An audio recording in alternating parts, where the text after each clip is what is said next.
Well, I'm going to keep on trying to put information out there to help you, because it may well be that you do need to organise a funeral for your loved one, and it doesn't matter whether it's virus related or not. I'm afraid this situation applies to everybody in every situation. And I've said before, yes, I know it's not something that we want to talk about, but unfortunately some people will have to talk about it. So it's a good idea to understand what the situation is right now and what choices you have.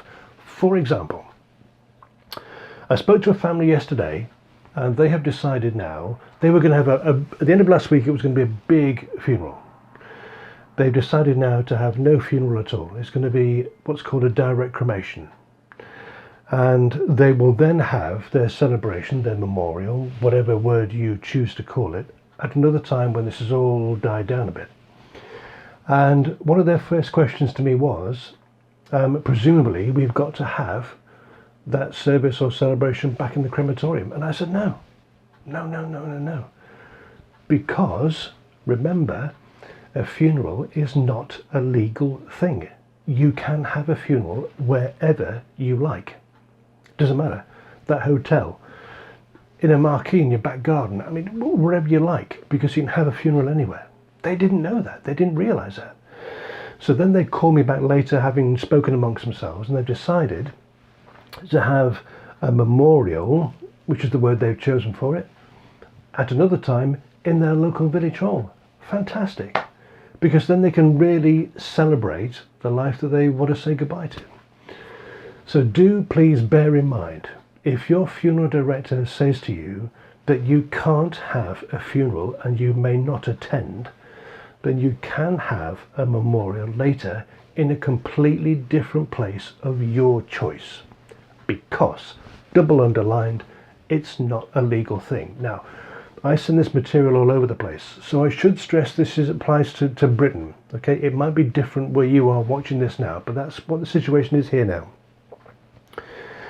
Also, at the moment, some funeral directors and some celebrants, and I'm sure some clergy as well, are offering virtual services.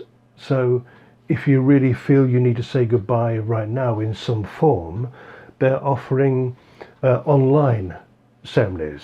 So it might be through something like Zoom or whichever video conferencing, where people are in different rooms in different houses, but you're all joined together for just one service led by a celebrant or vicar or whoever.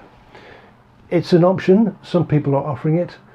I'm not sure how many people will offer that, but if it's there and it's offered, it's your choice whether you like that or whether you want to do that. Of course, that's entirely up to you. But I have to say that the longer this goes on, the chances are that we will see right across the country what's already happening in some places, that some direct burials or direct cremations will be the norm. It hasn't happened yet.